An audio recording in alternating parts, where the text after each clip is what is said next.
এদিকে সেদিকে ঘুরে বেড়াইতাম মেলিয়া ডানা,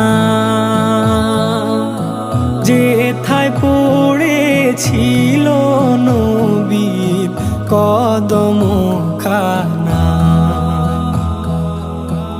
এদিক সেদিক ঘুরে বেড়াইতাম মেলিয়া ডানা,